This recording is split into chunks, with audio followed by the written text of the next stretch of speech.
Somebody celebrate. Hallelujah. ದೇವರಲ್ಲಿ ಹರ್ಷಿಸು. Glory to Jesus. ದೇವರಿಗೆ ಮಹಿಮೆ ಉಂಟಾಗಲಿ. Amen. Let's open to the promise of this month. ಈ ತಿಂಗಳಿನ ವಾಗ್ದಾನ ವಚನಕ್ಕೆ ಹೋಗೋಣ. Psalms 89 verse 17. ಕೀರ್ತನೆ 89:17 ವಾಕ್ಯ. I am reading from the Passion translation. Passion ಅನ್ನೋ ಒಂದು ಟ್ರಾನ್ಸ್ಲೇಷನ್ ಇಂದ ಬರ್ತಾ ಇದ್ದಿದ್ದು. The glory of your splendor is our strength, and your marvelous favor makes us even stronger, lifting us even higher. ನೀನೇ ಅವರ ಅದ್ಭುತ ಶಕ್ತಿಯಾಗಿರುವೆ, ಅವರ ಶಕ್ತಿಯು ನಿನ್ನಿಂದಲೇ ಬರುತ್ತದೆ ಅಂತ ವಾಕ್ಯ ಇದೆ. Hallelujah. Hallelujah. So the Passion translation adds one more word into the line. It says marvelous favor. ಇಲ್ಲಿ ಇದ್ರ ಜೊತೆ ಇನ್ನೊಂದೇನಂತಂದ್ರೆ ಆಶ್ಚರ್ಯಕರವಾದಂತ ದೇವರ ದಯೆ ಬರುವಂತದ್ದಾಗಿದೆ. So the translator of this version found that God's favor is not only just favor, it's a marvelous favor. ಇಲ್ಲಿ ಈ ಭಾಷಾಂತರ ಮಾಡಿದಂತವ್ರಿಗೆ ದೇವರ ದಯೆ ಏನೋ ಸಾಧಾರಣವಾದ ದಯೆಯಾಗಿ ಕಾಣಿಸದೆ ಆಶ್ಚರ್ಯವಾದಂತ ದಯೆಯಾಗಿ ಕಾಣಿಸಿದಂತಾಗಿದೆ. The word marvel is something that brings wonder. Marvel ಅಂದ್ರೆ ಆಶ್ಚರ್ಯ ಪಡುವಂತ ಕಾರ್ಯ. That means superb. ಅಂದ್ರೆ ತುಂಬಾ ವಿನೋದವಾಗಿರುವಂತ. That means great. ಅಂದ್ರೆ ತುಂಬಾ ಚೆನ್ನಾಗಿರುವಂತ. That means excellent. ತುಂಬಾ ಶ್ರೇಷ್ಠವಾಗಿರುವಂತದ್ದು. Hallelujah. It says your marvelous favor. ಅಂದ್ರೆ ಆತನ ಆಶ್ಚರ್ಯಕರವಾದಂತಹ ಕೃಪೆ, ದಯೆ. There are various favors in Bible.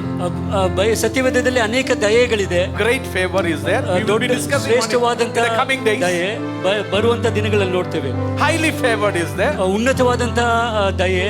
But we see marvelous favor. ಇಲ್ಲಿ ಆಶ್ಚರ್ಯಕರವಾದಂತಹ ದಯೆ. So this month is going to be a marvelous favorous month for each and every one of you. ಹಾಗಾಗಿ ಈ ತಿಂಗಳು ಇಲ್ಲಿರುವಂತ ಎಲ್ಲರಿಗೂ ಆಶ್ಚರ್ಯಕರವಾದಂತ ದಯೆಯುಳ್ಳ ತಿಂಗಳಾಗಿರುವಂತ. Talk to your neighbor and say be wonderful, be wonderful. ಆ ಕಡೆ ನೋಡಿ ಹೇಳಿ ಆಶ್ಚರ್ಯಕರವಾಗಿರಿ ಅಂತ. Be wonderful receiving the favor. ದೇವರ ದಯೆಯನ್ನು ನೀವು ಸ್ವೀಕರಿಸುತ್ತಾ ಆಶ್ಚರ್ಯಕರವಾಗಿ. The Lord is going to surprise you. ದೇವರು ನಿಮ್ಮನ್ನು ಆಶ್ಚರ್ಯಪಡಿಸುವಂತವರಾಗಿದ್ದಾರೆ. The Lord is going to bring wonder into your mind. ನಿಮ್ಮ ಜೀವಿತದಲ್ಲಿ ಆಶ್ಚರ್ಯವಾದ ಕಾರ್ಯಗಳನ್ನು ತರುವಂತವರಾಗಿದ್ದಾರೆ. The Lord is going to really make you exceed in wonder. ನಿಮ್ಮನ್ನು ಆಶ್ಚರ್ಯಪಡಿಸುವಂತ ರೀತಿಯಲ್ಲಿ ದೇವರು ಕಾರ್ಯಗಳನ್ನು ನಡೆಸುವಂತವರಾಗಿದ್ದಾರೆ. Now it's good to talk about this psalm and then go to the particular words.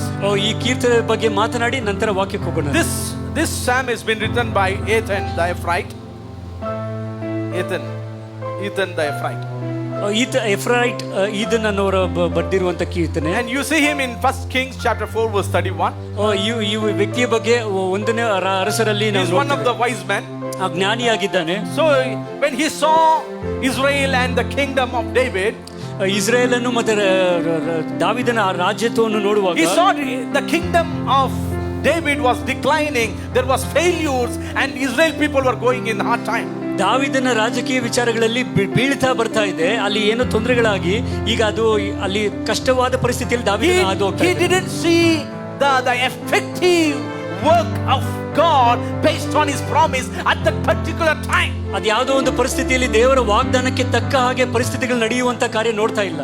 But still, ಆದರೂ he is not murmuring. ಅದ್ರ ಬಗ್ಗೆ ಗುಣಗುಡ್ತಾ ಇಲ್ಲ. He is not saying this is the problem, this is the weakness of this people. ಈ ಜನರ ಒಂದು weakness ಇದಾಗಿದೆ ಅಂತ ಅದ್ರ ಬಗ್ಗೆ ಮಾತನಾಡ್ತಾ ಇಲ್ಲ. He is not talking about his failure. ಆತನ ಸೋಲುಗಳ ಬಗ್ಗೆ ಮಾತನಾಡ್ತಾ ಇಲ್ಲ. But when he saw the nilness of God's work, still he stepped into songs, singing songs on the mercies of God. ದೇವರ ನಿಷ್ಕ್ರಿಯವಾದಂತ ಕಾರ್ಯಗಳು ನೋಡುವಾಗಲೂ ದೇವರ ಕೃಪೆಗಳ ಬಗ್ಗೆ ಆತನು ಹಾಡ್ತಾ ಇದ್ದಾನೆ. Hallelujah. Hallelujah. When you see God is not working in your life, the best thing is sing of his mercies. ಆ ದೇವರು ನಮ್ಮ ಜೀವಿತದಲ್ಲಿ ನಿಷ್ಕ್ರಿಯನಾಗಿದ್ದಾನೆ ಅಂತ ಅನ್ನಿಸುವಾಗ ಆತನ ಕೃಪೆಗಳ ಬಗ್ಗೆ ನೀವು ಹಾಡುವವರಾಗಿದ್ದೀರಿ. Even in all the stillness, God is still working. But when you feel everything is nil, everything is still, you can do the best thing, sing of the mercies of God. ನಮ್ಮ ಜೀವಿತದಲ್ಲಿ ಏನು ನಡೀತಿಲ್ಲ, ನಿಷ್ಕ್ರಿಯವಾಗಿದೆ ಅಂತ ಅನಿಸುವಾಗ್ಲೂ ಆತನ ಕ್ರಿಯೆಯಲ್ಲಿರ್ತಾನೆ. ಆ ಸಮಯದಲ್ಲಿ ನಾವು ಮಾಡಬೇಕಾಗಿರೋದೇನಂತಂದ್ರೆ ಆತನ ಕೃಪೆಯಲ್ಲಿ ನಾವು ಹಾಡಬೇಕು. Things are not going good, ಪರಿಸ್ಥಿತಿಗಳು ನಮಗೆ ಅನುಗುಣವಾಗಿ ಆಗದೆ ಇರುವಾಗ, some translation says, ಕೆಲವು ಈ ರೀತಿ I sing of the faithfulness of God. ದೇವರ ನಂಬಿಕೆಸ್ತಿಯ ಬಗ್ಗೆ ನಾನು ಹಾಡು ಹೇಳ್ತೇನೆ. Hallelujah. Hallelujah. Many times when things are not going good, we always blame people and blame ourselves. ಆ ಕೆಲವು ಸರಿ ಪರಿಸ್ಥಿತಿಗಳು ನಮ್ಗೆ ಇಷ್ಟವಾಗಿರೋ ರೀತಿ ಇಲ್ಲದೆ ಇದ್ದಾಗ ಜನಗಳನ್ನಾಗ್ಲಿ ಅಥವಾ ನಮ್ಮ ವಿಚಾರಗಳನ್ನಾಗ್ಲಿ ನಾವು ಗುಣಗುಡ್ತಾ ಇರ್ತೇವೆ. We always say this is happening because of our unfaithfulness. ನನ್ನ ಅಪನಂಬಿಕೆಯಿಂದ ಈ ಕಾರ್ಯಗಳೆಲ್ಲ ನಡೀತಿದೆ ಅಂತ ಮಾತಾಡ್ತೇವೆ. But this man is not discussing all these things. He is directly saying God's faithfulness. ಆದ್ರೆ ಈ ಕೀರ್ತನೆಗಾರನು ಇದನ್ನ ಬಗ್ಗೆ ಎಲ್ಲ ಮಾತನಾಡ್ತಾ ಇಲ್ಲ, ದೇವರ ದಯೆ, ದೇವರ ನಂಬಿಕೆಸ್ತೆ ಬಗ್ಗೆ ಮಾತನಾಡ್ತಾ He ಇಲ್ಲ. of one of the victorious Christian living. ಜಯ ಜೀವಿತ ಕ್ರೈಸ್ತಿತ್ವದಲ್ಲಿ ಇರ್ಬೇಕಂತಂದ್ರೆ ಏನ್ ಮಾಡ್ಬೇಕು? Don't talk your failures. Sing the faithfulness of God. ನಿಮ್ಮ ಸೋಲುಗಳ ಬಗ್ಗೆ ಮಾತನಾಡಬೇಡಿ, ದೇವರ ನಂಬಿಕೆಸ್ತಿಗೆ ಬಗ್ಗೆ ಹಾಡಿಡಿ. Do not say about your unfaithfulness. Talk about the faithfulness of God. ನಿಮ್ಮ ನಂಬಿಕಸ್ತಿಯ ಬಗ್ಗೆ ಮಾತಬೇಡ, ದೇವರ ನಂಬಿಕಸ್ತಿಕೆ ಬಗ್ಗೆ ಮಾತನಾಡೋಣ. The second portion, the second idea of this psalm, ಈ ಕೀರ್ತನೆ ಇನ್ನೊಂದು ಭಾಗದಲ್ಲಿ ಏನ್ you ಹೇಳುತ್ತೆ? see, Ethan is talking about reminding about the covenant of God. ಆ ದೇವರ ಒಡಂಬಡಿಕೆಯನ್ನು ನೆನಪು ಮಾಡಿಕೊಳ್ಳುವುದರ ಬಗ್ಗೆ ಹೇಳ್ತಾ ಇದ್ದಾನೆ. This is a wonderful, key for our living. ನಮ್ಮ ಜೀವಿತಕ್ಕೆ ಬಹು ಮುಖ್ಯವಾದ ಬೀಗದ ಕೈಯಾಗಿದೆ. So he is reminding God, Lord, you have made a covenant with your king David. ದೇವರೇ, ನೀನು ದಾವಿದನೊಂದಿಗೆ ಒಂದು ಒಡಂಬಡಿಕೆಯನ್ನು ಮಾಡಿಕೊಂಡಿದ್ದೀಯ ಅಂತ ನೆನಪು ಮಾಡ್ತಾ ಇದ್ದಾನೆ. Reminding God of what he has said. ದೇವರಿಗೆ ತನ್ನ ಒಡಂಬಡಿಕೆ ಬಗ್ಗೆ ನೆನಪು ಮಾಡುವಂತ ಕಾರ್ಯ. That is a good, good application. ಅದೊಂದು ಒಳ್ಳೆ ಅಪ್ಲಿಕೇಶನ್ ಆಗಿರ್ತದೆ, ಅರ್ಜಿ. Speak about what God has said. ದೇವರು ಏನ್ ಹೇಳಿದ್ದಾನೆ ಅದ್ರ ಬಗ್ಗೆ ಮಾತನಾಡುವಂಥದ್ದು. Speak about his truth. Speak about his promise. ಆತನ ಸತ್ಯ, ಆತನ ವಾಗ್ದಾನದ ಬಗ್ಗೆ ಮಾತನಾಡಿ. Whenever you read about the prayer of David, whenever you read about the prayer of any king or Solomon, they always reminded God, you are the one who made a covenant with Israel. You are the one who delivered people in Egypt. ನಾವು ದಾವೀದನು ಅಥವಾ ಸೊಲೊಮೋನನು ಅಥವಾ ಬೇರೆ ಯಾವುದೇ ಅರಸರು ಮಾಡಿದಂತ ಪ್ರಾರ್ಥನೆಗಳಲ್ಲಿ ನೋಡೋದಾದ್ರೆ ಆತನು ದೇವರನ್ನು ಈ ರೀತಿ ಪ್ರಾರ್ಥನೆ ಮಾಡ್ತಾನೆ, ದೇವರೇ, ನೀನು ಇದನ್ನೆಲ್ಲ ಮಾಡಿದ್ಯಾ, ನನ್ನ ಜನರನ್ನು ಆಶೀರ್ವದಿಸಿದವನು ನೀನು, ಕಾರ್ಯಗಳನ್ನೆಲ್ಲ ನಡೆಸಿದವನು ನೀನು ಅಂತ ಆತನು ಮಾಡಿದಂತ ವಾಗ್ದಾನಗಳನ್ನ ನೆನಪು ಮಾಡಿಸ್ತಾ ಇರ್ತಾರೆ. So do not forget about what God has spoken to you. ಹಾಗಾಗಿ ದೇವರು ನಿಮ್ಮ ಜೀವಿತದಲ್ಲಿ ಏನು ಮಾತನಾಡಿದ್ದಾನೆ ಅದ್ರ ಬಗ್ಗೆ ಮರಿಬೇಡಿ. Don't forget. ಅದನ್ನು ಮರಿಬೇಡಿ. What did God speak to you when he called you? ನಿನ್ನನ್ನು ಕರೆದಾಗ ದೇವರು ನಿನಗೆ ಕೊಟ್ಟ ವಾಗ್ದಾನ ಏನು? Be reminded about it. ಅದನ್ನ ಯಾವಾಗಲೂ ನೆನಪು ಮಾಡ್ಕೊಳ್ತಾರೆ. Don't forget. ಅದನ್ನ ಮರಿಬೇಡಿ. Because God will never forget what he said.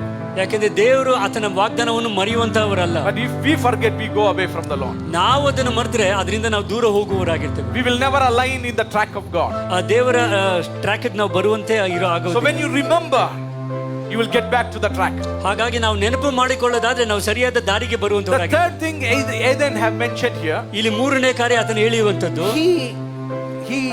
he declared the promises of God. ಆತನ ದೇವರ ವಾಗ್ದಾನಗಳ ಬಗ್ಗೆ ಮಾತನಾಡ್ತಾ ಇದ್ದಾನೆ. He is just declaring the promises. ವಾಗ್ದಾನಗಳ ಬಗ್ಗೆ ಮಾತನಾಡ್ತಾ ಇದ್ದಾನೆ. What you are speaking, ನೀವು ಯಾವ ರೀತಿ ಮಾತಾಡ್ತಾ ಇದ್ದೀರಾ? What you speak, what you ponder will follow you.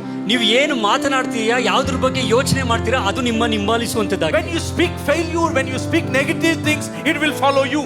ನೀವು ಸೋಲಿನ ಕಾರ್ಯಗಳು ಅಥವಾ ನೆಗೆಟಿವ್ ಕಾರ್ಯಗಳನ್ನ ಯೋಚನೆ ಮಾಡೋದಾದ್ರೆ ಅದೇ ನಿಮ್ಮನ್ನು ಹಿಂಬಾಲಿಸುವಂತದ್ದು. So when you speak the promises of God, ಅದೇ ದೇವರ ವಾಗ್ದಾನಗಳನ್ನು ಮಾತನಾಡುವಂತದ್ದು, the promises of God is going to follow you. ದೇವರ ವಾಗ್ದಾನ ನಿಮ್ಮನ್ನು ಹಿಂಬಾಲಿಸುವಂತದ್ದಾಗಿದೆ. See, when you ponder and speak and declare the promise, you stay in that realm.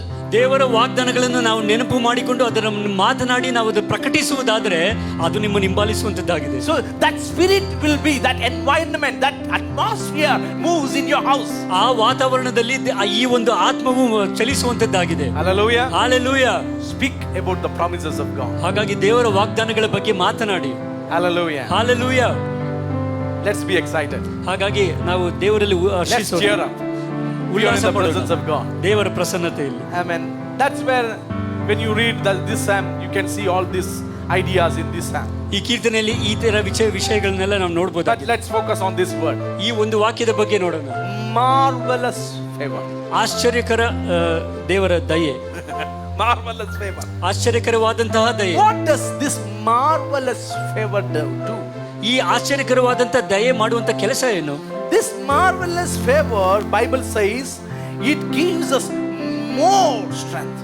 ಈ ಆಶ್ಚರ್ಯಕರವಾದ ದಯೆ ಏನ್ ಮಾಡುತ್ತೆ ಅಂತಂದ್ರೆ ನಮಗೆ ಹೆಚ್ಚು ಬಲವನ್ನು ನೀಡುವಂತದ್ದಾಗಿದೆ. It gives more strength. ಹೆಚ್ಚಾದ ಬಲವನ್ನು ನೀಡುವಂತದ್ದಾಗಿದೆ. It says it makes us even stronger.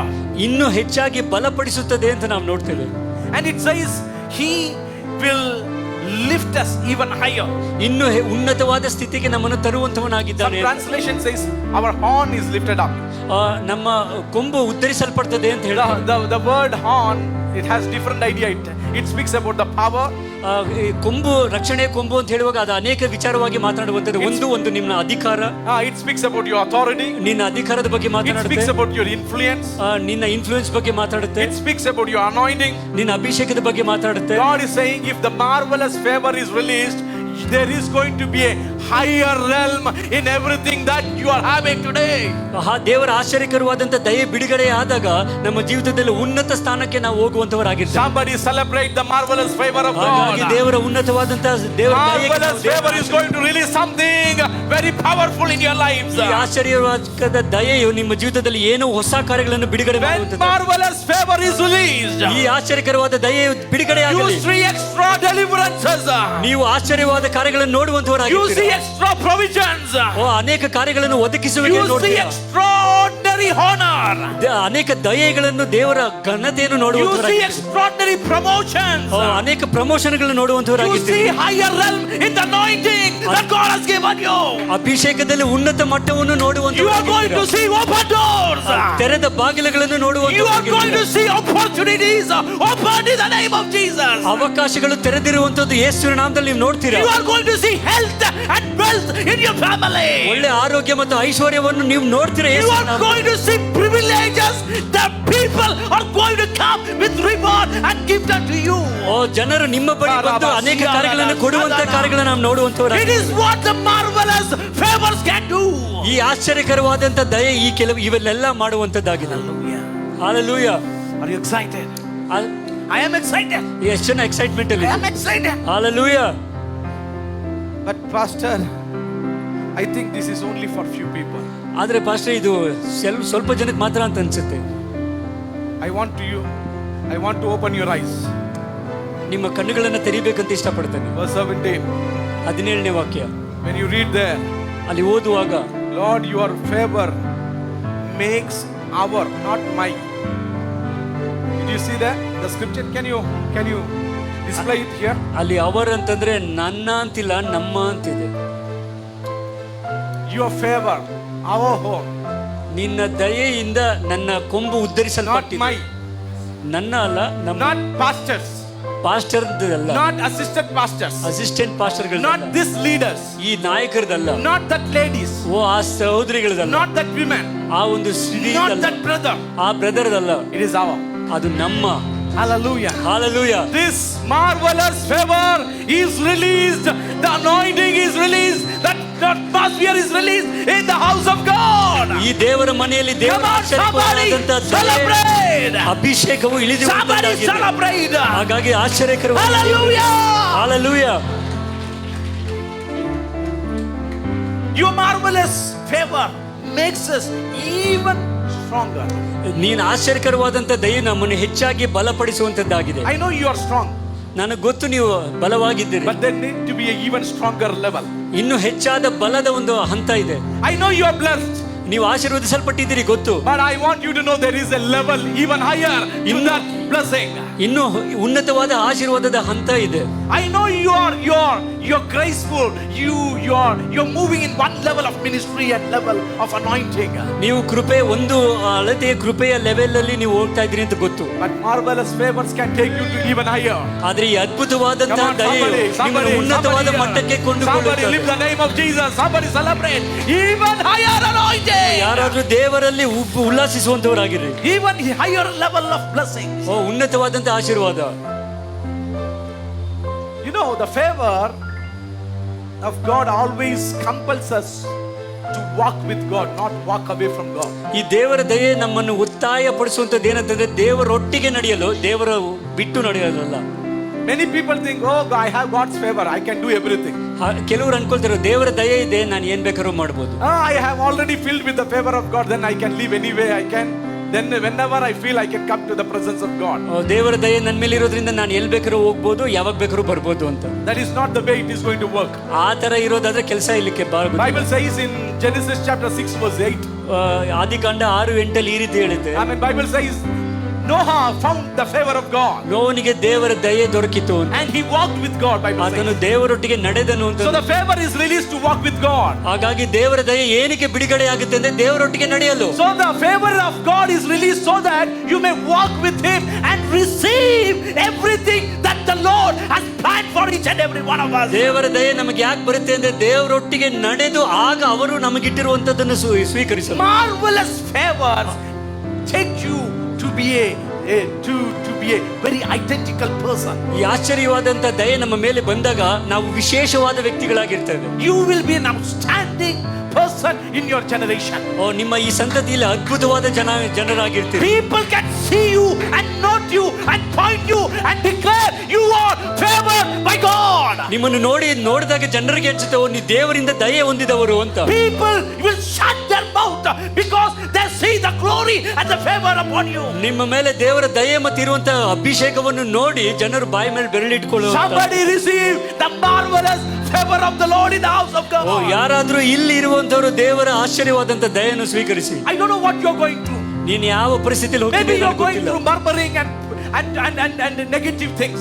ಗುಣಗುಟ್ಟಿರುವಿಕೆ ಅಂತ ಪರಿಸ್ಥಿತಿಯಲ್ಲಿ ನೀವು ಆಡಿ ಹೋಗ್ತಾ ಇರಬಹುದು. But I want to tell you, the marvelous favor is ready to receive you. ಆದ್ರೆ ನಾನು ನಿಮ್ಗೆ ಹೇಳೋದೇನಂತಂದ್ರೆ ಈ ಅದ್ಭುತವಾದಂತ ದಯೆಯು ನಿಮಗಾಗಿ ರೆಡಿ ಇದೆ. I see the same situation in the book of Joshua. ಇಲ್ಲಿ ಯೆಹೋಶುವನ ಪುಸ್ತಕದಲ್ಲೂ ಇದೇ ಕಾರ್ಯ ನೋಡ್ತೇವೆ. We are meditating on when the marvelous favor is released, we will be even higher in our blessings, in our honor. ಈ ಆಶ್ಚರ್ಯಕರವಾದಂತ ದಯೆ ಬಿಟ್ಟು ನಮಗೆ ಕೊಡಲ್ಪಟ್ಟಾಗ ಉನ್ನತವಾದ ಮಟ್ಟಕ್ಕೆ ನಾವು ಬಲಕ್ಕೆ ಹೋಗ್ತೇವೆ ಅನ್ನೋದ್ರ ಬಗ್ಗೆ ಧ್ಯಾನ ಮಾಡ್ತಾ ಇದ್ದೀವಿ. Brother, when I read message translation, it says, because of your greater love, we are walking on air. ಅಲ್ಲಿ ಒಂದು ಟ್ರಾನ್ಸ್ಲೇಷನ್ ಇಲ್ಲಿ ಇರುತ್ತೆ, ನಿನ್ನ ಉನ್ನತವಾದ ಪ್ರೀತಿಯಿಂದ ನಾವು ಗಾಳಿಯಲ್ಲಿ ನಡೆಯುವಂತವರಾಗಿದ್ದೇವೆ.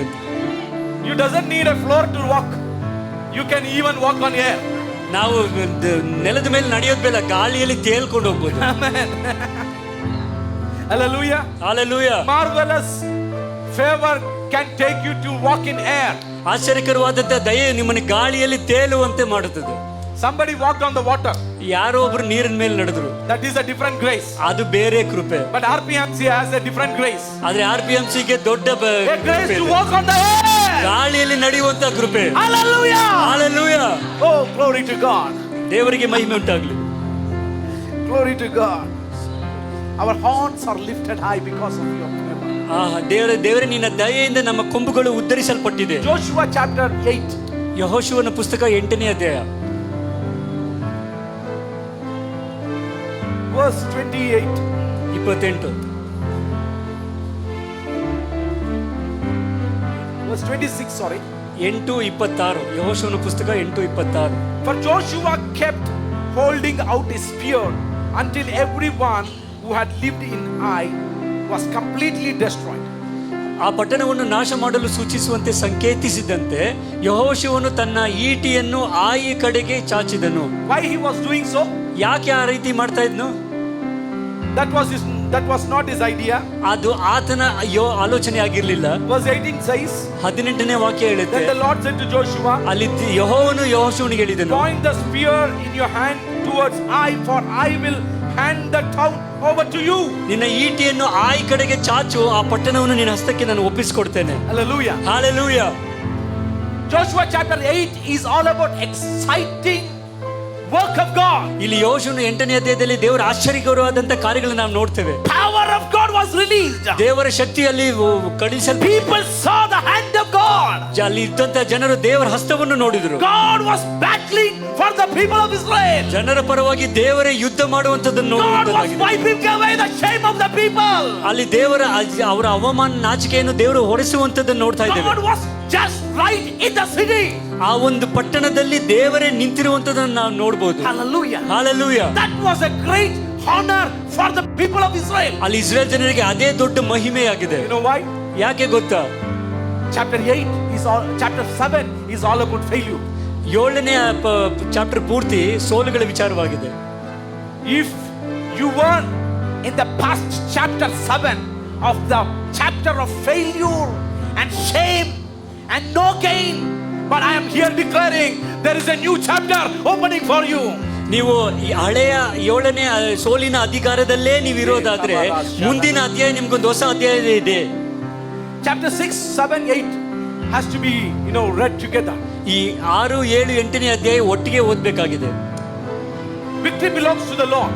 ಜಯವು ಕರ್ತನದ್ದಾಗಿದೆ. When you follow the Lord, ನಾವು ಕರ್ತನನ್ನು ಹಿಂಬಾಲಿಸುವುದಾದ್ರೆ, when you are with the Lord, ನೀವು ಕರ್ತನೊಟ್ಟಿಗೆ ಇರೋದಾದ್ರೆ, you are actually living in the victory. ನೀವು ಜಯದಲ್ಲಿ ಜೀವಿಸುವವರು. Even though you doesn't see it in the earthly realm, in the material realm, you are still victorious if you're with the Lord. ನಾವು ಶಾರೀರಿಕದ ಕಣ್ಣಿನಲ್ಲಿ ಅದು ಕಣ್ಣಿಗೆ ಕಾಣಿಸದೇ ಇದ್ರೂ ನಾವು ಜಯದ ಜೀವಿತದಲ್ಲಿ ನಡೆಯುವಂತವರಾಗಿರ್ತೇವೆ. Hallelujah. Hallelujah. Are you with me? ಎಷ್ಟು ಜನ ಜೊತೆ ಇದ್ದೀರಾ? Chapter 6 is all about victory. 6ನೇ ಅಧ್ಯಾಯ ಪೂರ್ತಿ ಜಯದ ವಿಚಾರವಾಗಿದೆ. You know why victory? ಯಾಕೆ ಜಯ ಗೊತ್ತಾ? Because Joshua, before he entered the city, he met with the Lord. ಅಲ್ಲಿ ಒಂದು ಪಟ್ಟಣಕ್ಕೆ ಹೋಗೋದಕ್ಕಿಂತ ಮುಂಚೆ ದೇವರನ್ನು ಅವನು ಎದುರು ನೋಡ್ತಾನೆ. Before you see the day, you meet your Lord. ದಿನವನ್ನು ನೀವು ಎದುರಿಸೋದಕ್ಕಿಂತ ಮುಂಚೆ ದೇವರನ್ನು ನಾವು ನೋಡಬೇಕು. Before you talk with the people, talk to the Lord. ಜನರೊಟ್ಟಿಗೆ ಮಾತಾಡೋದಕ್ಕಿಂತ ಮುಂಚೆ ದೇವರೊಟ್ಟಿಗೆ ಮಾತಾಡೋದು. Before you have dealings with men, have dealings with God. ಜನರೊಟ್ಟಿಗೆ ವ್ಯವಹಾರದ ಮುಂಚೆ ದೇವರೊಟ್ಟಿಗೆ ವ್ಯವಹಾರ ಮಾಡೋಣ. Before you love people, you love God. ಜನರನ್ನು ಪ್ರೀತಿಸುವುದಕ್ಕೆ ಮುಂಚೆ ದೇವರನ್ನು ಪ್ರೀತಿಸೋಣ. Before you appreciate God, before you appreciate people, you appreciate God. ಜನರನ್ನು ನಾವು ಪ್ರೋತ್ಸಾಹ ಮಾಡೋದಕ್ಕಿಂತ ಮುಂಚೆ ದೇವರನ್ನು ಪ್ರೋತ್ಸಾಹ ಮಾಡೋಣ. Joshua came to know the principle of walking in victory. ಜಯದಲ್ಲಿ ನಡೆಯುವುದು ಹೇಗೆ, ಜಯದ ಜೀವಿತ ಮಾಡೋದು ಅಂತ ಅವನಿಗೆ ಗೊತ್ತಾಯ್ತು. God, ದೇವರು ಮೊದಲಿರಬೇಕು. and it was none other than Jesus Christ. ಅದು ಯಾರು ಗೊತ್ತಾ? ಅದು ಯಾರು ಅಲ್ಲ, ಅದು ಯೇಸುವೇ ಆಗಿದ್ದಾನೆ. Hallelujah. He met the Lord. ಅಲ್ಲಿ ದೇವರನ್ನು ಅದನ್ನು ಎದುರು ನೋಡ್ತಾ ಇದ್ದಾನೆ. Oh my God. And what the Lord said? ಅಲ್ಲಿ ದೇವರು ಏನು ಹೇಳಿದ್ರು? I have given you the king and the soldiers and the city in your hand. ಆ ಪಟ್ಟಣವನ್ನು, ರಾಜನು ಎಲ್ಲರನ್ನು ನಿಮ್ಮ ಕೈಯಲ್ಲಿ ಒಪ್ಪಿಸಿಕೊಟ್ಟಿದ್ದೇನೆ. He has never entered the city. ಅವನು ಇನ್ನೂ ಆ ಪಟ್ಟಣಕ್ಕೆ ಹೋಗೇ ಇಲ್ಲ. You have never seen the king. ಆ ರಾಜ ಹೇಗಿದ್ದಾನೆ ಗೊತ್ತಿಲ್ಲ. Not even one soldier. ಅಲ್ಲಿ ಒಬ್ಬ ಸೈನಿಕನನ್ನು But ನೋಡಿಲ್ಲ. God says already it is yours. ಆದ್ರೆ ಇಲ್ಲಿ ಹೇಳ್ತಾ ಇದ್ದಾನೆ ಎಲ್ಲವೂ ನಿನ್ನದೇ. When you meet the Lord, ನಾವು ದೇವರನ್ನು ನಾವು in the spiritual realm, ಆತ್ಮಿಕ ಮಂಡಲದಲ್ಲಿ, before you enter the earthly realm, ನಾವು ಲೋಕದ before you face the enemy, ನಾವು ಎದುರು ನೋಡೋಕ್ಕಿಂತ ಮುಂಚೆ, before you face the problem, ನಾವು ಸಮಸ್ಯೆಯನ್ನು in the ಎದುರಿಸೋದಕ್ಕೆ ಮುಂಚೆ, spiritual realm, ಆತ್ಮಿಕ you have ಮಂಡಲದಲ್ಲಿ overcome the problem. ನೀವು ಸಮಸ್ಯೆಯನ್ನು You have ಜಯಿಸಿದ್ದೀರಿ. overcome the disease. ನೀವು ಕಾಯಿಲೆಯನ್ನು You ಜಯಿಸಿದ್ದೀರಿ. have overcome the enemy. ಸೈತಾನನನ್ನು ಜಯಿಸಿದ್ದೀರಿ. Your enemy is defeated. ನಿನ್ನ ಎದುರಿಯನ್ನು ನೀವು ಜಯಿಸಿದ್ದೀರಿ. Hallelujah. Hallelujah. You have possessed everything when you met the Lord. ನೀವು ದೇವರನ್ನು ಹಿಂಬಾಲಿಸಿ ಹೋಗಿ ಎಲ್ಲವೂ ಹೊಂದಿಕೊಂಡಿದ್ದೀರಿ. You are rich in Christ. ನೀವು ಕರ್ತನಲ್ಲಿ ಆಶ್ಚರ್ಯವಾಗಿ, You are completely healed in Christ. ಕರ್ತನಲ್ಲಿ ನೀವು You ಸ್ವಸ್ಥಪಡಿಸಿದ್ದಾರೆ. are completely holy, healthy, wealthy in Jesus Christ. ಕರ್ತನಾದ ಯೇಸುವಿನಲ್ಲಿ ಸಂಪೂರ್ಣವಾಗಿ ಪರಿಶುದ್ಧರಾಗಿದ್ದೀರಿ. In the name of Jesus, may the health and the wealth of the Lord released on you. ಯೇಸುವಿನ ನಾಮದಲ್ಲಿ ದೇವರ ಆಶ್ಚರ್ಯಕರವಾದಂತಹ ದೇವರ ದಯೆ, ಕೃಪೆ, ಪ್ರೀತಿ ಎಲ್ಲವೂ We need to know how to catch in the heavenly realm. ಆತ್ಮಿಕ ಮಂಡಲದಲ್ಲಿ ಹೇಗೆ ಹಿಡ್ಕೊಳ್ಬೇಕು ಅನ್ನೋದು ಗೊತ್ತಿರಬೇಕು. Hallelujah. Hallelujah. Idle sitters will never catch anything. ಸುಮ್ಮನೆ ಕೂತ್ಕೊಂಡಿರೋರ್ಗೆ ಏನು ಸಿಗಲ್ಲ. Amen. If you are not opening mouth in the presence of God, you never eat any goodness of the Lord. ದೇವರ ಪ್ರಸನ್ನತೆಯಲ್ಲಿ ಬಾಯಿ ತೆಗ್ದಿಲ್ಲ ಅಂದ್ರೆ ಏನನ್ನೂ ತಿನ್ನಲ್ಲ. Hallelujah. Hallelujah. Praise the Lord. ದೇವರಿಗೆ ಸ್ತೋತ್ರ. Amen. One of the Bible verse says, open your mouth small. ವಾಕ್ಯ ಈ ರೀತಿ ಇದೆಯಾ, ನಿಮ್ಮ ಬಾಯನ್ನು ಚಿಕ್ಕದಾಗ್ತೀರಿ ಅಂತ. Wide. ಅಗಲವಾಗಿ Let me see how much wide your mouth is. ನಿಮ್ಮ ಬಾಯಿ ಎಷ್ಟು ದೊಡ್ಡದಾಗಿ ತೆಗಿಬಹುದು ತೆಗೀರಿ. Amen. You know when you open your mouth wide, ನಿಮಗೆ ಗೊತ್ತಾ, ನಿಮ್ಮ ಬಾಯನ್ನು ಅಗಲವಾಗಿ What does ತೆರೆದಾಗ God do? ದೇವ್ರು ಏನ್ ಮಾಡ್ತಾರೆ? He fill. ಅದನ್ನು ತುಂಬಿಸ್ತಾರೆ. His work is to fill. Your ಆತನ work ಕೆಲಸ is to open. ತುಂಬಿಸುವುದು, ನಿಮ್ಮ ಕೆಲಸ ತೆರೆಯುವುದು. Jakabo Rashiadana. Urandini Mola Kabasiadane. Urashadana Bausiada. In the name of Jesus, ಯೇಸುವಿನ ನಾಮದಲ್ಲಿ God is going to fill you. ದೇವರು ನಿಮ್ಮನ್ನು ತುಂಬಿಸುವವರಾಗಿದೆ. God is going to fill you. ದೇವರು ನಿಮ್ಮನ್ನು ತುಂಬಿಸುವವರಾಗಿದೆ. Marvelous favors are available in the house of God. ದೇವರ ಮನೆಯಲ್ಲಿ ಆಶ್ಚರ್ಯಕರವಾದಂತಹ ದಯೆಗಳು ಸಿದ್ಧವಾಗಿದೆ. When you go to job, ನಾವು ಕೆಲ್ಸಕ್ಕೆ ಹೋದಾಗ there is a surprise for you. ಓ ನಿಮ್ಗೊಂದು ಆಶ್ಚರ್ಯ ಕಾದಿದೆ. When you go back to your house, ನೀವು ಮನೆಗೆ ಹೋದಾಗ there is a surprise for you. ನಿಮ್ಗೊಂದು ಆಶ್ಚರ್ಯ ಕಾದಿದೆ. Because we move in the anointing of marvelous favors in Jesus name. ಓ ಅದ್ಭುತ ಆಶ್ಚರ್ಯಕರವಾದಂತ ದಯೆ ಆತ್ಮದಲ್ಲಿ ನಾವು And when you ಚಲಿಸುವಂತವರಾಗಿದ್ದೇವೆ. go back to your family, ನಾವು ಮತ್ತೆ ಕುಟುಂಬಕ್ಕೆ when you ತಿರುಗಿ go and ಹೋದಾಗ talk to your children, ನಾವು ಮಕ್ಕಳೊಟ್ಟಿಗೆ there ಮಾತಾಡೋದು is a ಹೋದಾಗ surprise waiting for you. ನಿಮ್ಗೊಂದು ಆಶ್ಚರ್ಯ ಕಾದಿದೆ. Because the name is marvelous favors. ಯಾಕಂದ್ರೆ ಅದು ಆಶ್ಚರ್ಯಕರವಾದ ದಯೆಯಿಂದ. When you go back to your doctor, ನಾವು ಮತ್ತೆ ಮನೆಗೆ ಹೋದಾಗ there is a surprise waiting for you. ಅಲ್ಲಿ ನಿಮ್ಗೊಂದು ಆಶ್ಚರ್ಯ Because there is ಕಾದಿದೆ. a marvelous favor. ಯಾಕಂದ್ರೆ ಆಶ್ಚರ್ಯವಾದ ದಯೆ ಕಾದಿದೆ.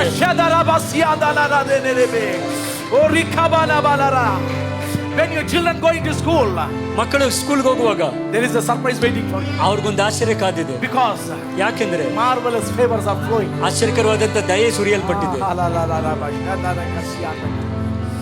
Amen. In your married life, marvelous favors. ಓ ನಿನ್ನ ಮದುವೆ ವಿಚಾರಗಳಲ್ಲಿ ಆಶ್ಚರ್ಯಕರವಾದ ದಯೆ. Amen. Before you go and seek favor, the favor is going to knock at your door. ನೀನು ಹೋಗಿ ನೀವು ನೋಡೋದಕ್ಕಿಂತ ಮುಂಚೆ It ಅದೇ is ನಿಮಗೆ going to ಬಾಗಿಲು knock at ತಟ್ತಾ your ಇದೆ. door every morning. ಎಲ್ಲ ನಿಮ್ಮ ಬಾಗಿಲು ತಟ್ಟುವಂತದ್ದಾಗಿದೆ. Surprises are going to come up.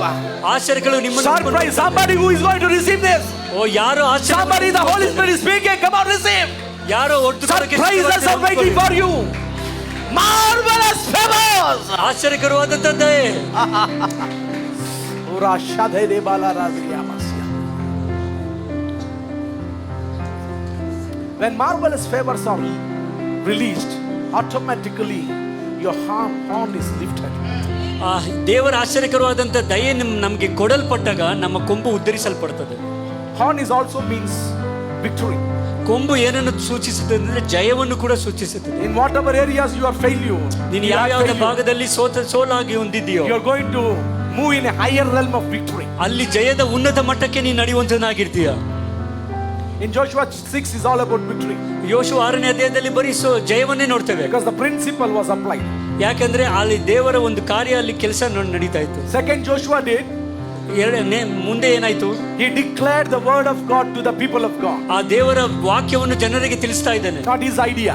ಅದು ಅವನ ಆಲೋಚನೆ ಅಲ್ಲ, God's word. ಅದು ದೇವರ ವಾಕ್ಯ. Wherever God's word is preached, ಎಲ್ಲೆಲ್ಲ ದೇವರ ವಾಕ್ಯವು ಸಾರಲ್ಪಡ್ತದೋ favors are released. ದೇವರ ದಯೆ ಅಲ್ಲಿ ಬಿಡುಗಡೆ ಆಗುತ್ತೆ. Hallelujah. Hallelujah. Just sit in the presence of God. ಹಾಗಾಗಿ ದೇವರ ಪ್ರಸನ್ನತೆಯಲ್ಲಿ ಹಾಗೆ Just hear the word of God. ಹಾಗೆ ದೇವರ ವಾಕ್ಯವನ್ನು ಕೇಳ್ತಾ You ಇರಿ. move in the favors. ದೇವರ ದಯೆಯಲ್ಲಿ ನೀವು ಚಲಿಸ್ತಾ ಇರ್ತೀರಾ. In my language I say, ನನ್ನ ಭಾಷೆಯಲ್ಲಿ in ಹೇಳೋದಾದ್ರೆ the month of ಮೇ ತಿಂಗಳಲ್ಲಿ you breathe favors. ದೇವರ ದಯೆಯನ್ನು ಶ್ವಾಸಿಸ್ತಾ ಇರ್ತೀರಾ. You breathe favors. ದೇವರ ದಯೆಯನ್ನು ಉಸಿರಾಡ್ತಾ Wherever you go. ನೀವು ಎಲ್ಲಿ ಹೋಗ್ತಾ ಇರ್ತಿದ್ರು, In the bus. ಬಸ್ಸಲ್ಲಿ ಹೋಗುವಾಗ್ಲೂ Favors. ದೇವರ ದಯೆ. In the train. ಟ್ರೈನಲ್ಲಿ ಹೋಗುವಾಗ Favors. ದೇವರ ದಯೆ. In the flight. ಫ್ಲೈಟ್ ಅಲ್ಲಿ ಹೋಗುವಾಗ Favors. ದೇವರ ದಯೆ. Hallelujah. Hallelujah. We enjoy favors because the Lord has taken all the bad things upon him. ನಾವು ಯಾಕೆ ದಯೆಯನ್ನು ಹೊಂದಿಕೊಳ್ಳುವರು ಅಂತ ಆಗ್ತೇವೆ ಅಂತಂದ್ರೆ ಆ ಕೆಟ್ಟ ಕಾರ್ಯ, ನಮ್ಮ ಎಲ್ಲ ಕೆಟ್ಟ ಕಾರ್ಯಗಳನ್ನ ಅದನ್ನೇ ಹೊಂದಿಕೊಂಡಿದ್ದಾರೆ. Hallelujah. Hallelujah. Because of our sweet Lord Jesus, we are enjoying today. ಆ ಉನ್ನತವಾದ ಯೇಸುವಿನಿಂದ ನಾವು ಇವೆಲ್ಲ ಕಾರ್ಯಗಳನ್ನು All ಪಡ್ಕೊಂಡಿದ್ದೇವೆ. glory to him. ಎಲ್ಲ ಮಹಿಮೆ ಆತನಿಗೆ ಉಂಟಾಗಲಿ. All praise to him. ಎಲ್ಲ ಸ್ತುತಿ ಆತನಿಗೆ All ಉಂಟಾಗಲಿ. worship to him. ಎಲ್ಲ ಆರಾಧನೆ ಆತನಿಗೆ We ಉಂಟಾಗಲಿ. lift him higher. ಓ ಆತನ ನಾಮವನ್ನು ಉದ್ಧರಿಸಿ. Hallelujah. Hallelujah. Okay, let's forget about chapter 6. But chapter 7 is all about failure. ಈ 6ನೇ ಅಧ್ಯಾಯ ಬಿಟ್ಟು 7ನೇ ಅಧ್ಯಾಯಕ್ಕೆ ಬಂದ್ರೆ ಅಲ್ಲಿ ಸೋಲುಗಳ ವಿಚಾರಗಳನ್ನು ನೋಡ್ತೇವೆ. You know why failure? ಯಾಕೆ ಸೋಲು ಗೊತ್ತಾ? There was one man called Achan. ಇಲ್ಲಿ ಆಕಾನನ ಅನ್ನೋ ಒಬ್ಬ ವ್ಯಕ್ತಿ ಬರ್ತಾನೆ. He had a desire to touch and take something devoted for the Lord. ದೇವರಿಗಾಗಿ ಅರ್ಪಿಸಲ್ಪಟ್ಟ ಕಾರ್ಯವನ್ನು ಹಿಡ್ಕೊಳ್ಬೇಕು ಅಥವಾ ತಗೊಳ್ಬೇಕು ಅನ್ಕೊಂಡು We are discussing something serious here. ಒಂದು ಬಹು ಮುಖ್ಯವಾದ ಕಾರ್ಯವನ್ನು ನೋಡ್ತೇವೆ. Whether you are a pastor, ನೀನು ಪಾಸ್ಟರ್ ಆಗಿರ್ಬೋದು, whether you are a deacon, deacon ಆಗಿರ್ಬೋದು, whether you are a leader, ನಾಯಕರಾಗಿರ್ಬೋದು, whether you are a worship leader, ಆರಾಧನೆಯ ನಾಯಕರಾಗಿರ್ಬೋದು, whether you are senior pastor, senior pastor ಆಗಿರ್ಬೋದು, bishop, ಬಿಷಪ್ ಆಗಿರ್ಬೋದು, whoever it may be. ಯಾರಾದ್ರೂ ಆಗಿರ್ಬೋದು. When we touch and take something devoted for the Lord, not only we, our family is going to suffer. ನಮ್ ದೇವರಿಗಾಗಿ ಅರ್ಪಿಸಲ್ಪಟ್ಟಿರೋದನ್ನ ಮೇಲೆ ಕೈ ಹಾಕಿದ್ರೆ ನಾವು ಮಾತ್ರವಲ್ಲ, ನಮ್ಮ ಕುಟುಂಬವೇ ತೊಂದರೆ ಅನುಭವಿಸಬೇಕಾಗುತ್ತೆ. You belong to the Lord. ನಾವು ದೇವರಿಗೆ ಅರ್ಪಿಸಲ್ಪಟ್ಟವರು. Your body belong to the Lord. ನಮ್ಮ ದೇಹ ಕರ್ತನಿಗೆ ಒಪ್ಪಿಸಲ್ಪಟ್ಟಿರೋದು. Hello. Hello. Your body is not for cigarette. ನಿಮ್ಮ ದೇಹವು ಸಿಗರೆಟ್ಗಾಗಲ್ಲ. Your body is not for alcohol. ನಿಮ್ಮ ದೇಹವು alcohol ಕುಡಿಯೋದಕ್ಕಲ್ಲ. Your body is not for adultery. ನಮ್ಮ ದೇಹವು ವ್ಯಭಿಚಾರಕ್ಕಲ್ಲ. Your body is not for any other thing. ನಮ್ಮ ದೇಹವು ಬೇರೆ ಯಾವುದೇ ಕಾರ್ಯಗಳಿಗಲ್ಲ. Your body is not for eating and for laziness. ನಮ್ಮ ದೇಹವು ಬರೀ ತಿನ್ನೋದಕ್ಕೂ ಆರಾಮಾಗಿರೋದಕ್ಕಲ್ಲ. Your body is for the Lord. ನಮ್ಮ ದೇಹವು ಕರ್ತನಕ್ಕಾಗಿದೆ. The Lord dwells in your body. ನಮ್ಮ ದೇವರು ನಮ್ಮಲ್ಲಿ ವಾಸ Your body is the ಮಾಡುತ್ತಾನೆ. temple of the living God. ನಮ್ಮ ದೇಹವು ದೇವರ ಆಲಯವಾಗಿದೆ. Oh, there should be glory filled in the house of God. ದೇವರ ಮನೆಯಲ್ಲಿ ಮಹಿಮೆ Somebody shout. ಓ ಕೂಗಿರಿ ಯಾರಾದ್ರೆ ಯೇಸು ನಾಮದಲ್ಲಿ. Hallelujah. Hallelujah. Your money belongs to the Lord. ನಿನ್ನ ಕಾಸು ದೇವರಿಗೆ ಸೇರಿರೋದಾಗಿದೆ. The first fruits belong to the Lord. ಪ್ರಥಮ ಫಲ ದೇವರಿಗೆ ಸೇರಿರೋದಾಗಿದೆ. That's what we see in Jericho. ಎರಿಗೋ ಅಲ್ಲಿ ನಾವು ಅದೇ ನೋಡ್ತೇವೆ. Jericho was the first fruit. ಎರಿಗೋ ಅದು ಮೊದಲ ಪ್ರಥಮ God said ಫಲ. that has to be dedicated for the Lord. ಅದು ಸಂಪೂರ್ಣವಾಗಿ ನನಗೆ ಒಪ್ಪಿಸಲ್ಪಡಬೇಕು ಅಂತ The ಹೇಳ್ತಾರೆ. word, the Hebrew word there, dedicated, means it is for God's use. ಅಲ್ಲಿ ಹೆಬ್ರು ಪದದ ಅರ್ಥ ಏನಂತಂದ್ರೆ ಅದು ಸಂಪೂರ್ಣವಾಗಿ ದೇವರಿಗೆ ನೈವೇದ್ಯವಾಗಿ ಸಲ್ಲಿಸಿರೋದು. Hallelujah. Whatever he can do with that. ಅದರೊಟ್ಟಿಗೆ ದೇವರು ಏನ್ ಬೇಕೋ ಮಾಡ್ಕೊಳ್ಬಹುದು. Hallelujah. You never decide of what God's money. ದೇವರ ಹಣದಲ್ಲಿ ಏನ್ ಮಾಡ್ಬೇಕಂತ ನೀನ್ ತೀರ್ಮಾನ ಮಾಡಬಾರ್ದು. It is God's money. ಅದು ದೇವರ ಕಾಸು. You cannot decide. Let it be for this. ಇದು ಇದಕ್ಕಿರ್ಲಿ ಅಂತ ನೀನ್ ತೀರ್ಮಾನ ಮಾಡಬಾರ್ದು. Once it is released from your hand, it is in God's hand to decide. ಅದು ನಿನ್ನ ಕೈಯಿಂದ ಅದು ಆಚೆ ಹೋಯ್ತಂದ್ರೆ ದೇವರು ಏನ್ ಬೇಕಾದ್ರೂ ಮಾಡ್ಕೊಳ್ತಾರೆ. Hallelujah. Hallelujah. So the first fruit was dedicated. ಇಲ್ಲಿ ಪ್ರಥಮ ಫಲ ದೇವರಿಗಾಗಿ ಅರ್ಪಿಸಲ್ಪಟ್ಟಿದೆ. Achan had a evil desire. ಇಲ್ಲಿ ಆಕನಿಗೆ ಒಂದು ಕೆಟ್ಟ ಉದ್ದೇಶ ಆಯ್ತು. To take. ಅದನ್ನ ತಗೊಳ್ಬೇಕು. And secretly he took. ಗೊತ್ತಿಲ್ಲದೆ ತಗೊಂಡ. See, your family members may not know what you are taking, what belongs to the Lord. ಕೆಲವು ಸರಿ ದೇವರಿಗೆ ಸಂಬಂಧಪಟ್ಟ ಕಾರ್ಯಗಳನ್ನು ನೀವು ತಗೊಳ್ಕೊಳ್ಳೋದು ಕುಟುಂಬಕ್ಕೆ ಗೊತ್ತಿರೋದಿಲ್ಲ. Whether it is money, ಅದು ದುಡ್ಡಾಗಿರ್ಬೋದು, whether it is your life, ನೀವು ಜೀವಿತ ಆಗಿರ್ಬೋದು, whether it is time, ಸಮಯ ಆಗಿರ್ಬೋದು, whether it is the day of the Lord. ದೇವರ ದಿನ ಆಗಿರ್ಬೋದು. Be serious. ಹಾಗಾಗಿ ನಾವು ಸೀರಿಯಸ್ ಆಗಿ God is serious with all his possessions. ದೇವರು ತನ್ನ ಕಾರ್ಯಗಳ ಬಗ್ಗೆ ತುಂಬಾ ಜಾಗರೂಕತೆಯಾಗಿದ್ದಾರೆ. For him, his things are very serious. ಅವರಿಗೆ ಅವರ ಕಾರ್ಯಗಳು ಬಹಳ ಮುಖ್ಯ. So this man touched that. ಈ ವಿಚಾರ ಈ ಆಕನನ್ನು ಅದನ್ನು ಮುಟ್ಟಿದ. So the whole Israel was under problem. ಇವನಿಂದ ಇಡೀ ಇಸ್ರೇಲರಿಗೆ ತೊಂದರೆ ಉಂಟಾಯಿತು. Everybody were crying. ಎಲ್ಲರೂ ಅಳ್ತಾ ಇದ್ದಾರೆ. From the top to the very low. ಮೇಲಿಂದ ಕೆಳಗಡೆವರೆಗೂ. Even Joshua prostrated before the Lord and he was crying with torn dress. ಯೋಶುವನು ಕೂಡ ಬಟ್ಟೆಗಳನ್ನು ಹರಿದು ಬೋರಲಾಗಿ ಬಿದ್ದು ಅಳ್ತಾ ಇದ್ದಾನೆ. And God said something wonderful. ಅಲ್ಲಿ ದೇವರು ಏನೋ ಒಳ್ಳೆ ಕಾರ್ಯ. Joshua, what are you doing? ಯೋಶುವನು ಏನ್ ಮಾಡ್ತಾ ಇದೀಯ? Why are you crying over the failure? ಯಾಕೆ ಕಣ್ಣೀರಿಡ್ತಾ ಇದೀಯ ಸೋಲಿನಿಂದ? Why are you saying, oh, this is done and wasting your time? ಅದಾಯ್ತು ಇದಾಯ್ತು ಅಂತ ಯಾಕೆ ಸುಮ್ಮನೆ ಸಮಯವನ್ನು ವ್ಯರ್ಥ ಮಾಡ್ತಾ ಇದೀಯ? Deal with your problem. ಇಲ್ಲಿ ಸಮಸ್ಯೆ ಒಂದು ಆಗಿದೆ, ಅದನ್ನ ಸರಿ ಮಾಡ್ಕೋ. God is very smart. ದೇವರಿಗೆ ತುಂಬಾ ಬುದ್ಧಿ ಇದೆ. He's saying, do not cry and worry and wail over all the past failures. Deal with it. Close it. ಸೋಲುಗಳು ನೋಡಿ ಅದ್ರ ಬಗ್ಗೆ ಗೊಣಗುಡ್ಕೊಂಡು ಬೇಜಾರು ಮಾಡ್ಕೊಂಡು ಕಣ್ಣೀರಿಡ್ತಾ ಇರಬೇಡ, ಅದನ್ನ ಎದುರಿಸಿ ತೀರ್ಮಾನ ಮಾಡ್ಕೋ. ಅಯ್ಯೋ ನಾನು ಫ್ಯಾಮಿಲಿ ಜೊತೆ ಹಿಂಗ್ ಮಾಡ್ಬಿಟ್ಟೆ ಹೆಂಗ್ ಮಾಡ್ಬಿಟ್ಟೆ ಈ ತರ ಮಾಡ್ಬಿಟ್ಟೆ ಮಾತನಾಡಿಲ್ಲ ಮಾತನಾಡಿ ಹಂಗ್ ಮಾಡಿದೆ ಇದು ತಗೊಂಡೆ ಇದು ತೆಗಿಕೊಟ್ಟೆ ಅದನ್ನ ಹೇಳ್ಕೊಂಡಿರ್ಬೇಡ. ಅದನ್ನ ಕ್ಲಿಯರ್ ಮಾಡ್ಬಿಡು. ಆಮೇಲೆ otherwise you are killing your time. Hallelujah. So God said, Joshua, get up, come on, deal with the problem. ಹಾಗಾಗಿ ಯೋಶುವನು ಎದ್ದು ನಿಂತು ಸಮಯ ಪರಿಷ್ಕರಿಸ್ಕೋ. Deal with your failure. ನಿನ್ನ ಸೋಲನ್ನು ನೋಡಿ ಪರಿಷ್ಕರಿಸ್ಕೋ. Come on, ಎದ್ದೋಳು. do not waste time. ಸಮಯವನ್ನು ಹಾಳು ಮಾಡಬೇಡ. That is what I am saying. Do not waste time. ಅದನ್ನ ನಾನು ನಿಮ್ಗೆ ಹೇಳ್ತಾ ಇರೋದು, ಸಮಯ ವ್ಯರ್ಥ ಮಾಡಬೇಡಿ. ಇದು ಕನ್ನಡದಲ್ಲಿ ಹೇಳ್ಬಿಡ್ತೀನಿ. 8 ಗಂಟೆ ಜೊತೆ ಜಗಳ ಮಾಡ್ಬಿಟ್ಟು 10 ವರ್ಷ ಮಾತಾಡೋದೇ ಇಲ್ಲ. ಮೂಗಲ್ಲಿ ಬಿಳಿ ಕೂದಲು ಬರುವಾಗ್ಲೇನೆ ಮಾತಾಡೋದು. ವೇಸ್ಟ್ ಆಗ್ಬಿಡುತ್ತೆ ದಿನಗಳೆಲ್ಲ. ಟೈಮ್ ವೇಸ್ಟ್ ಆಯ್ತಾ? Do not waste your time. Hallelujah. Settle things. ಹಾಗಾಗಿ ಸಮಸ್ಯೆಗಳನ್ನು ಅಲ್ಲೇ ಪರಿಷ್ಕರಿಸ್ಕೋಬೇಡ. Amen. God is willing to deal something wonderful in your life. ನಿಮ್ಮ ಜೀವಿತದಲ್ಲಿ ಏನೋ ದೊಡ್ಡ ಕಾರ್ಯಗಳು ಮಾಡಬೇಕಂತಿದ್ದಾರೆ. Joshua, come back to me. ಯೋಶುವ ನನ್ನ ಬಳಿ ಬಾ. Sanctify Israel people. ಇಸ್ರಾಯೇಲ್ ಜನರನ್ನು ಪರಿಶುದ್ಧಪಡಿಸು. Let the people be holy. ಅವರು ನನಗಾಗಿ ಪರಿಶುದ್ಧ ಜನಾಂಗ. There is a sin in the king in the Israel. Israel ಜನಾಂಗದಲ್ಲಿ ಒಂದು ಪಾಪ ಉಂಟಾಗಿದೆ. Let it be clear. ಅದನ್ನ ಪರಿಷ್ಕರಿಸ್ಕೋ. So they found out. ಅಲ್ಲಿ ಗೊತ್ತಾಯ್ತು ಏನಂತ. It was Achan. ಅಲ್ಲಿ ಆಕನನ ಪಾಪವಾಗಿತ್ತು. And you know what happened? ಅಲ್ಲಿ ಏನಾಯ್ತು ಗೊತ್ತಾ? Because of his personal sin, ಆತನ ಸ್ವಂತ ಪಾಪದಿಂದಾಗಿ his family was judged. ಆತನ ಇಡೀ ಕುಟುಂಬದ ಮೇಲೆ ದೇವರ ದಂಡನೆ ಬಂತು.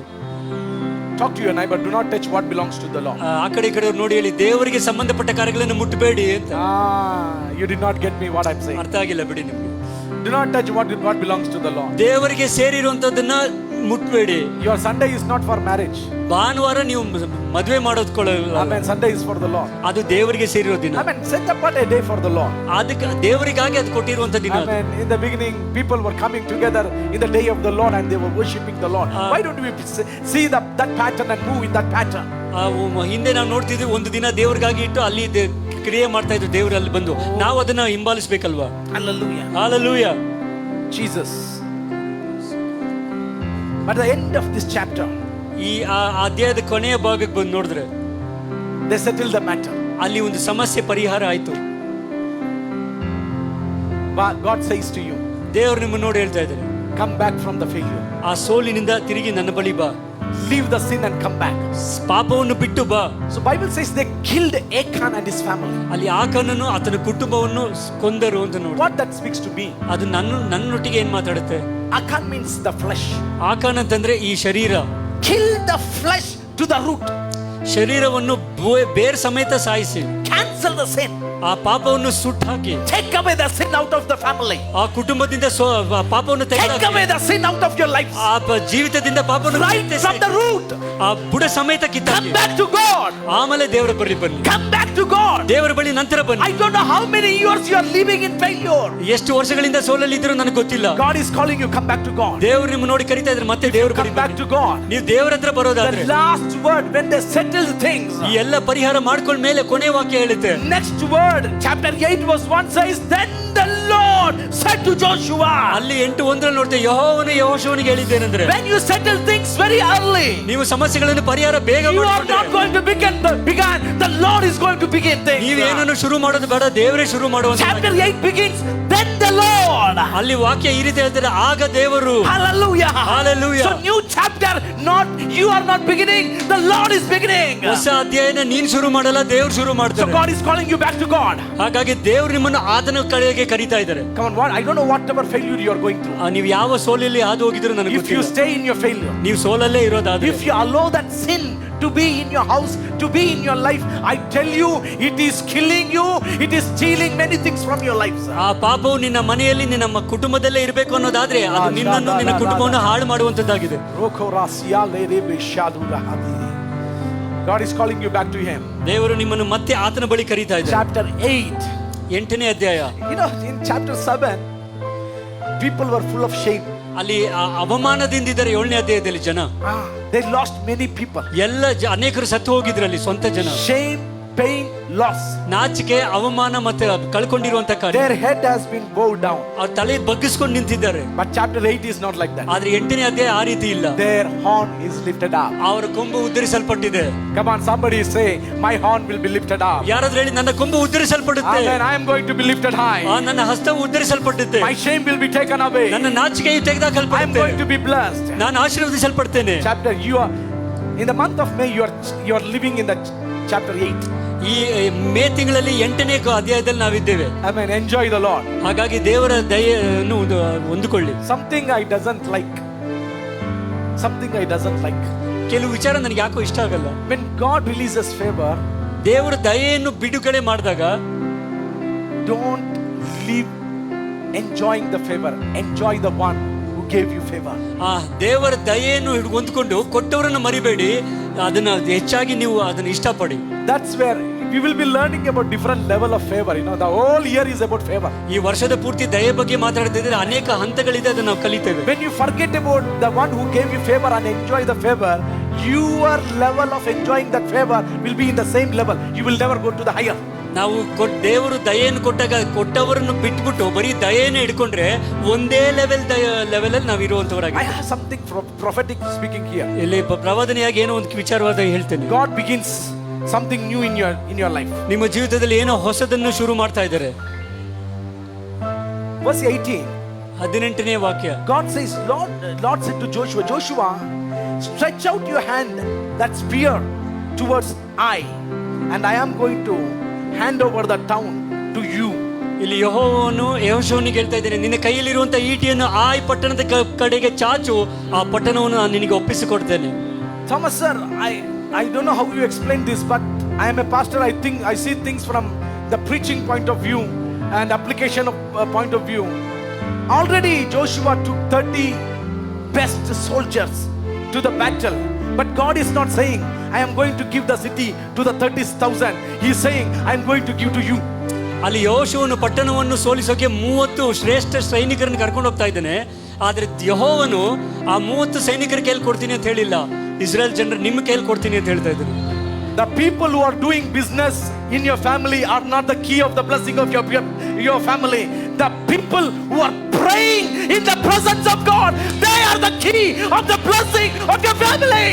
ನಿಮ್ಮ ಕುಟುಂಬದಲ್ಲಿ ಆಶೀರ್ವಾದಕ್ಕೆ ಕಾರಣ ವ್ಯಾಪಾರ ಮಾಡ್ತಾ ಇರೋರು ಅಲ್ಲ, ಪ್ರಾರ್ಥನೆ ಮಾಡೋರಾಗ್ತಾ Let ಇದ್ದಾರೆ. them do what they do, ಹಾಗಾಗಿ but you are the key. ವ್ಯವಹಾರ ಮಾಡೋರು ವ್ಯವಹಾರ ಮಾಡ್ಕೊಳ್ಳಿ, ಪ್ರಾರ್ಥನೆ ಮಾಡೋರು ಪ್ರಾರ್ಥನೆ ಮಾಡಿ. The family blessing is not given to them, it is given to you, Joshua. ಕುಟುಂಬ ಆಶೀರ್ವಾದ ಅವರಿಗೆ ಕೊಡಲ್ಪಟ್ಟಿಲ್ಲ, ಇವರಿಗೆ ಕೊಟ್ಟಿದೆ. And lifting the hand towards I signifies prayer life for me. ಕೈಯನ್ನು ಕಡೆಗೆ ಚಾಚುವಂತದ್ದು ಏನ್ ತೋರಿಸುತ್ತೆ ಅಂದ್ರೆ ನನಗೆ ಪ್ರಾರ್ಥನೆ ಜೀವಿತ ಅಂತ ಅನ್ಸುತ್ತೆ. It speaks about faith. ಅದು ನಂಬಿಕೆಯ ಬಗ್ಗೆ It ಮಾತಾಡುತ್ತೆ. speaks about obedience because God said to do that. ದೇವರ ವಿಧೇಯತ್ವದ ಬಗ್ಗೆ ನಾವು ಮಾತಾಡುತ್ತೆ. I don't worry about how many people are there in your family, but if you are alone with God, you are majority. ನೀವು ನಿಮ್ಮ ಕುಟುಂಬದಲ್ಲಿ ಎಷ್ಟು ಜನ ಇದ್ದೀರಿ ಅಂತ ನನಗೆ ಗೊತ್ತಿಲ್ಲ, ಆದ್ರೆ ನೀನು ದೇವರೊಟ್ಟಿಗೆ ಇರೋದಾದ್ರೆ Are you hearing the voice of majority God this ಆಗಿದ್ದೀಯ. morning? Are you hearing the voice of God this ದೇವರ morning? ಸ್ವರವನ್ನು ಕೇಳ್ತಾ ಇದ್ದೀರಾ? Somebody, God is speaking to you online. ಯಾರೊಟ್ಟಿಗೆ ದೇವರು ಮಾತನಾಡ್ತಾ ಇದ್ದಾನೆ. Maybe in your family people are rejecting you, but you are the key person of the blessing in your family. ನಿಮ್ಮ ಕುಟುಂಬದಲ್ಲಿ ನೀವು ಬೇಡ ಅಂತ ತಿರಸ್ಕರಿಸಲ್ಪಟ್ಟಿರ್ಬೋದು, ಆದ್ರೆ ಕುಟುಂಬಕ್ಕೆ ನೀವೇ ಆಶೀರ್ವಾದ. People are ignoring you. ಜನರು ನಿಮ್ಮನ್ನು People ತಿರಸ್ಕರಿಸುವಾಗ, are rejecting you. ನೀವು ಬೇಡ ಅಂತ ಹೇಳುವಾಗ, People are scolding you. ನಿಮ್ಮನ್ನು ನೋಡಿ ಮಾತನಾಡುವಾಗ, People never think about you. ನಿನ್ನ ಬಗ್ಗೆ ತಲೆನೇ But ಕೆಡಿಸ್ಕೊಂಡಿರುವಾಗ, you are the key person of the blessings of God in your family. ಆದ್ರೆ ನಿಮ್ಮ ಜೀವಿತದ ಕುಟುಂಬದ ಆಶೀರ್ವಾದಕ್ಕೆ ನೀವೇ ಮುಖ್ಯ. But God sees the hand lifted up. ದೇವರ ಉನ್ನತವಾದ ಹಸ್ತವನ್ನು ನೋಡಿ. But I care for Joshua. ಆದ್ರೆ ಯೆಹೋಶುವನ ಬಗ್ಗೆ ಯೋಚನೆ ಮಾಡ್ತಾ ಇದ್ದೀನಿ. Joshua, how many hours you hold your hand? ಎಷ್ಟೊತ್ತು ಹಾಗೆ ಇಟ್ಕೊಂಡಿರೋದು ಯೆಹೋಶುವನು? How many hours? ಎಷ್ಟು ಗಂಟೆಗಳು? Nobody is there to at least hold your hand, help your hand. ಚಾಚಲ್ಪಟ್ಟ ಹಸ್ತವಕ್ಕೆ ಸಪೋರ್ಟ್ ಕೊಡೋಕ್ಕೂ ಯಾರು ಇಲ್ಲ. Nobody is there to support you in prayer in your family. ಆ ಪ್ರಾರ್ಥನೆ ಜೀವಿತಕ್ಕೆ ಸಹಾಯವಾಗಿರೋ You ಯಾರು ಇಲ್ಲ. are all alone. ಒಬ್ಬನೇ ಇದ್ದಾನೆ. Maybe you are thinking, oh, when Moses' hand was actually about to fall, I and Hur was there to hold his hand. But for me, nobody is there in my family to help me, to console me, to encourage me, to support me, to hold my hand and say, I am there with you. ಬಹುಶಃ ಮೋಶೆ ಕೈ ಉತ್ತರಿಸಲ್ಪಟ್ಟಾಗ ಆರೋನು ಮತ್ತು ಊರು support ಮಾಡಕ್ಕಿದ್ರು. But ಯೆಹೋಶುವನ ಹಾಗೆ ನೀವು ನನಗೆ support ಯಾರು ಇಲ್ಲ, ಒಬ್ಬನೇ ಇದ್ದೇನೆ, ಒಬ್ಬನೇ ಕಷ್ಟಪಡ್ತಾ ಇದ್ದೇನೆ ಅನ್ನೋದಾದ್ರೆ ನಿಮ್ಮ ಪರವಾಗಿ ದೇವರು. Joshua, don't worry. ಯೆಹೋಶುವನೇ ತಲೆ You are ಕೆಡಿಸ್ಕೊಬೇಡ, all alone. ನೀನು ಒಬ್ಬನೇ ಇದೆಯಾ ಅಂತ ಅನ್ಕೋಬೇಡ. I am there with you. ನಾನ್ ನಿನ್ನೊಂದಿಗೆ ಇದ್ದೇನೆ. Don't worry. ಚಿಂತೆ ಕೆಡಬೇಡ. No matter your husband is not there. ಗಂಡ No matter your brother is not there. ಸಹೋದರನ್ ಇಲ್ಲ ಅನ್ಕೋಬೇಡ. Nobody is there with you. ನಿನ್ನೊಟ್ಟಿಗೆ ಯಾರು ಇಲ್ಲ But I am there with you. ನಾನ್ ನಿನ್ ಜೊತೆ I ಇದ್ದೇನೆ. know your hand will never come down. ನಿನ್ನ ಕೈ ಕೆಳಗೆ ಬರ್ದಿರೋ ನೋಡ್ಕೊಳ್ತೀನಿ. Because not a seen hand, there is a unseen hand that is holding your hand. ಅದು ನಿನ್ನ ಕೈ ಹಿಡ್ಕೊಂಡಿರೋದು ಕಾಣುವ ಕೈಯಲ್ಲ, ಕಾಣದೆ ಕೈ ನಿನ್ನ ಕೈ That ಹಿಡ್ಕೊಂಡಿದ್ದೇನೆ. is the hand of mine. ಅದು ನನ್ನ ಕೈ ಆಗಿದೆ. He is holding your hand. ನಿನ್ನ ಕೈಯನ್ನು ಹಿಡ್ಕೊಂಡಿದ್ದೇನೆ. Victory belongs to you. ಜಯವು ನಿಮ್ಮದಾಗಿದೆ. Hallelujah. Hallelujah. Chapter 7 was a chapter of shame. Chapter 8 is a chapter of honor. 7ನೇ ಅಧ್ಯಾಯ ಅವಮಾನದ ಅಧ್ಯಾಯವಾಗಿತ್ತು, ನಾಚಿಕೆ ಅಧ್ಯಾಯವಾಗಿತ್ತು. 8ನೇ ಅಧ್ಯಾಯ ಘನತೆಯುಳ್ಳ ಅಂತ ಅಧ್ಯಾಯವಾಗಿದೆ. Hallelujah. Hallelujah. It did not finish there. ಅದು ಅಲ್ಲಿಗೆ ಮುಗ್ದಿಲ್ಲ. Oh my God. Verse 27 says, 27ನೇ ವಾಕ್ಯ ಈ ರೀತಿ chapter ಹೇಳುತ್ತೆ. 8 verse 27. 8:27. ಆ ಪಟ್ಟಣದ ನಿವಾಸಿಗಳ ಸ್ವತ್ತಾಗಿದ್ದ ಪಶುಗಳನ್ನು ಮತ್ತು ವಸ್ತುಗಳನ್ನು ಇಸ್ರೇಲಿನ ಜನರು ತಮಗಾಗಿ ಇಟ್ಟುಕೊಂಡರು. So marvelous favors not only lift your honor, it releases, wealth. ಆಶ್ಚರ್ಯಕರವಾದಂತಹ ದಯೆಯು ಬರೀ ನಿಮಗೆ ಉನ್ನತವಾದ ಬಲವನ್ನು ಕೊಡೋದಲ್ಲದೆ ನಿಮಗೆ ಐಶ್ವರ್ಯವನ್ನು ಕೊಡುವಂತದ್ದಾಗಿದೆ. They did not work for this wealth. ಈ ಐಶ್ವರ್ಯಕ್ಕಾಗಿ ಅವ್ರು ಕೆಲಸ ಮಾಡಿಲ್ಲ. They did not spend years. ಅನೇಕ ವರ್ಷಗಳು ಖರ್ಚು ಮಾಡಿಲ್ಲ. Marvelous favors brought it to their house. ಆಶ್ಚರ್ಯಕರವಾದ ದಯೆ ಅವ್ರ ಮನೆಗೆ ತಗೊಬಂದು ಕೊಡ್ತು. Hallelujah. Hallelujah. So here is the application. ಇಲ್ಲಿ ನಾವೇನ್ ಮಾಡ್ಬೇಕು ಅಂತಿದೆ? Obey the Lord. ದೇವರಿಗೆ ವಿಧೇಯರಾಗಿರಿ. Don't touch what belongs to God. ದೇವರಿಗೆ ಸಂಬಂಧಪಟ್ಟಿರೋದನ್ನ ಮುಟ್ಟಬೇಡಿ. Hallelujah. Hallelujah. Obey the Lord. ದೇವರಿಗೆ ವಿಧೇಯರಾಗಿರಿ. Obey the Lord's order. ದೇವರ ನಿಯಮಗಳನ್ನು policy. Obey your spiritual father. ನಿನ್ನ ಆತ್ಮಿಕ ತಂದೆಯ ಮಾತುಗಳನ್ನು ಕೇಳಿ. Obey your pastor. ಪಾಸ್ಟರ್ ಮಾತುಗಳನ್ನು ಕೇಳಿ. Hallelujah. Hallelujah. Whatever you take decision, you will talk to God, but there is a representative of God. God has ordained in the house of God. whatever church you are going through, consult him, talk with him, pray with him. ನೀವು ಯಾವುದೇ ದೊಡ್ಡ ತೀರ್ಮಾನಗಳು ತಗೊಳ್ಳುವಾಗ ಮೊದಲು ದೇವರ ಕಡೆ ಹೋಗಿ ನಂತರ ನಿಮ್ಮ ನಾಯಕರ ಬಳಿ ಬಂದು ಅವರೊಟ್ಟಿಗೆ ಮಾತನಾಡಿ ತೀರ್ಮಾನಗಳು ತಗೊಳ್ಳಿ. Hallelujah. Hallelujah. Marvelous favors. ಆಶ್ಚರ್ಯಕರವಾದಂಥ ದಯೆ. You will enjoy it. ಅದನ್ನು ನೀವು ಇಷ್ಟಪಡ್ತೀರ.